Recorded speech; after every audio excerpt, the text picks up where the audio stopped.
This clip is brought to you by SaveWithConrad.com.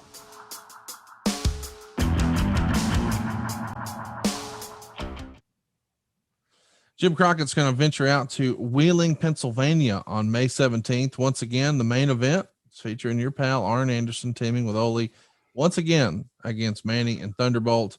It's pretty remarkable when you think about it, you know, how quickly you come into the territory, and not only are you figured in, you got a belt and you're closing the show more often than not. This is a lot of confidence from Jim Crockett Promotions. When it came time for payday to roll around, do you just get an envelope? Are you sitting down and meeting with someone? How does compensation work in this era within the system of Jim Crockett Promotions? I'm pretty sure we got our checks on Wednesday when we did promos. Okay. At the office. So you go down to the building on Briar Bend, you go to the garage around back. Tony Schiavone's there as your stick man. And I assume David or Jimmy or somebody hands you an envelope and maybe a breakdown. I think we went in the office part of it where somebody was Dave working. Johnson. He was the accountant. Maybe. And you went in and picked it up from him, I think is the way that happened. Or he may have came out into that area and passed them out. I'm not sure. Was there some sort of formula you could count on? Did you usually have a good rule of thumb when you're trying to guess what your payday might be? I mean, because it really is kind of a surprise when you open that envelope, right? Yeah. Sometimes it was a hit and miss, and sometimes you would think you had a good one coming, but then you had to realize, and I'm starting to learn that side of the business too, because I wanted to know what to expect. And just like I'd rather shoot down to Columbia for whatever that payoff was going to be, other than couple of planes and rental cars and all the other stuff that was involved, or cabs or hotel rooms or whatever, because now remember that all came out of your end. You know, they weren't paying for rental cars and they weren't paying for hotel rooms. So when you had to stay over somewhere, that was out of your pocket. So you take that right off the top of your payoff. But then again, you would think about, okay, the office is paying for the plane tickets at least. So that's going to come out of our end, whether we believe it or not. And it was just one of those things that it was hit and miss. You could have a really good town, but then you would find out somewhere like Pittsburgh that the rent on the building was huge. Right. And you just get disappointed, but what are you going to do? You know? Yeah. It was the nature of the beast. And sometimes you would go into a small arena that had very small rent, and you drove to it from Charlotte. Let's just say it was the old building in Charleston, South Carolina, that had the rusted radiators and all that. You know, it's a 200-mile drive from Charlotte, but the rent was really low. And sometimes you'd walk out there thrilled with what your payoff was. You weren't expecting it. When you have an issue with a payoff, do you run it past one of the boys? Is that something you can talk to Ole about, or do you just go sit down with Dave, or do you ask for a meeting with David or Jimmy, or how does that work? Well, I had the one, as you remember, the big show in Greensboro. Yep. That we talked about. It was early on, and that was the Blackjack Mulligan example that I used, which yep. He really didn't get. So I had two conversations about payoffs, and the rest of the time, you know, I didn't talk about it. It's none of my business what anybody else makes. If they hadn't started fishing for what I was making, because the towns were down. Most of these towns, if you went back and checked them and checked the houses, again, Jimmy, I think, was fishing. He was seeing what was out there, what would draw, what wouldn't.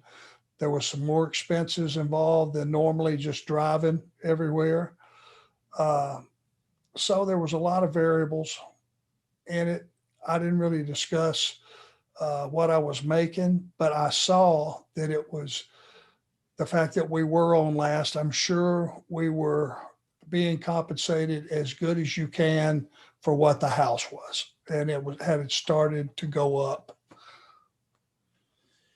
when we're talking about money, I'm not asking you to give me specifics, but I am wondering, are you handling your own taxes at this point? Are you talking to some of the boys and you're saying, how do y'all handle this? Are you keeping like logbooks for mileage and all your deductions?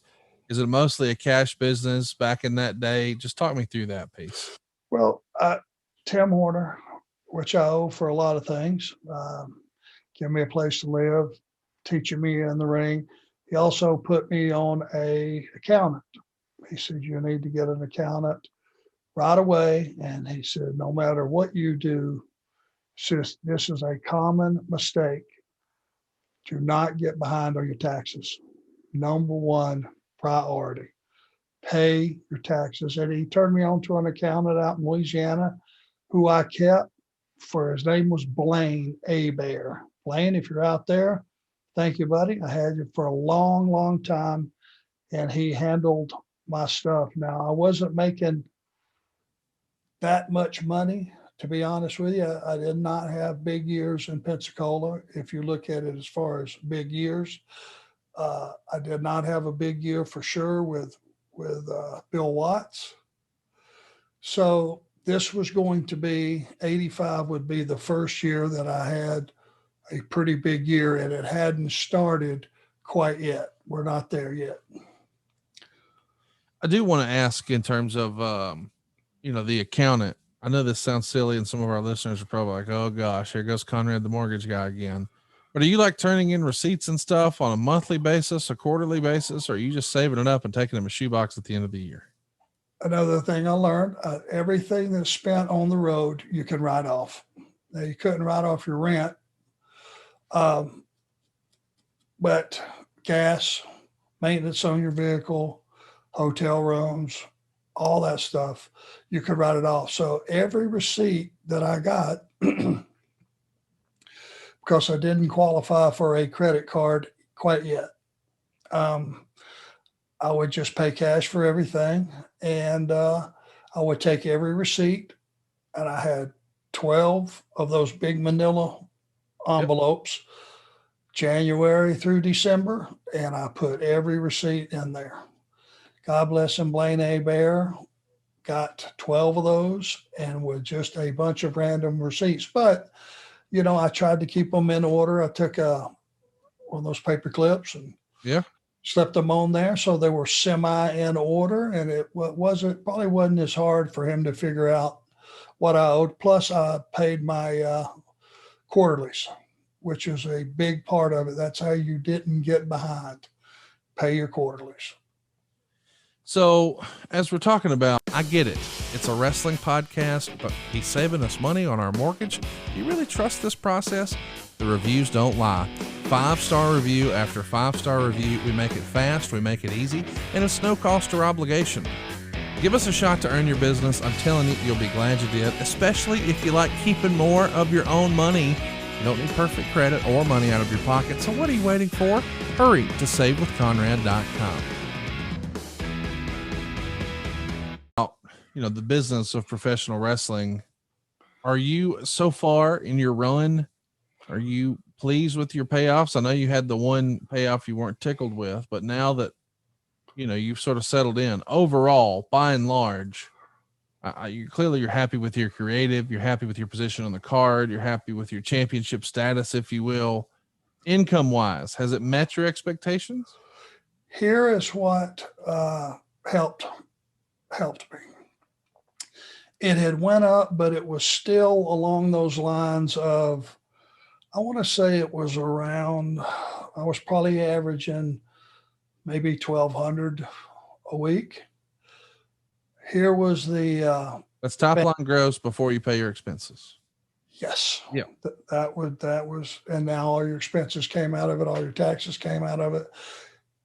I was living, as you recall, during this period, I was living at Granny's. Granny, no rent, just helping grandma.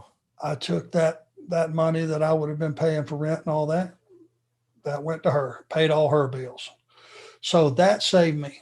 That really did. It saved me. I was still, because I was making sure I put back money for the taxes and all that stuff, I was probably still breaking even. At those days I had, I wasn't blowing much.